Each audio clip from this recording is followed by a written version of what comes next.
So students, we are going to start with the Mendel monohybrid cross. Okay, and in this Mendel monohybrid cross, Mendel selected one trait. So what was the trait that was selected by Mendel here?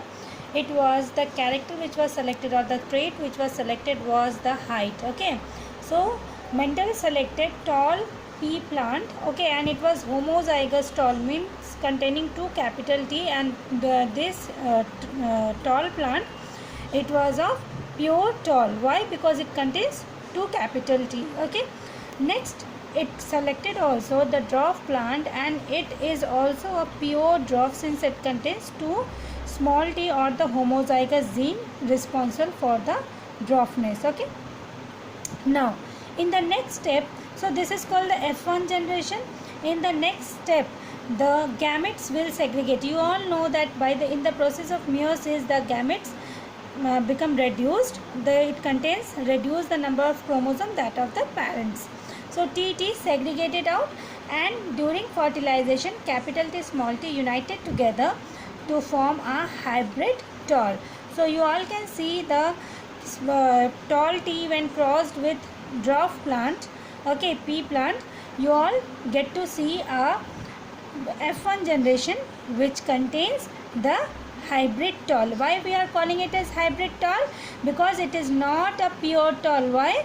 Because it contains capital T and small t, and capital T, since it is a dominant character, that is why the generation, the F1 generation plant, they are hybrid tall. They are not as pure tall as it was in case of the parental generation. So this type of tall, it is called hybrid tall. How do we come to know about? When we see the gene. Okay, now again the gamete will segregate out, the gamete will segregate out. So capital T small t will segregate out separately, and capital T small t will segregate out separately. We will plot it in a checkerboard or the Punnett square. So what is the name of it? This checkerboard is Punnett square or the checkerboard. So in the above, we are writing about this. It represents the father, or it represents the paternal genes. Okay, so paternal genes, they are placed at the top of the box, and maternal genes, they are placed sidewise. Okay, so we can see here that two capital T unite together, okay, to form a tall, and this type of tall, it is a pure tall. Next, capital T small t in the next box, and we will see it is also a tall pea plant, but it is a hybrid tall.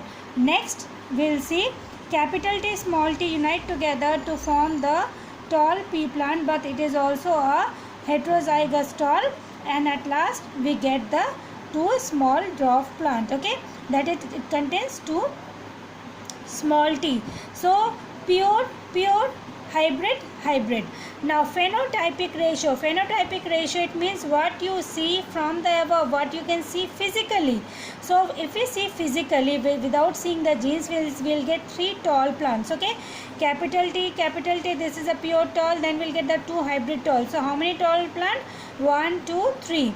Okay, so 3 tall and 1 dwarf. But when we see the genotypic, when we see the genes, so actually we will see 1 is pure tall, so 1, 2 is hybrid tall, so 2, and again 1 is pure dwarf, so 1. So phenotypic ratio, it is 3:1, and genotypic ratio is 1:2:1.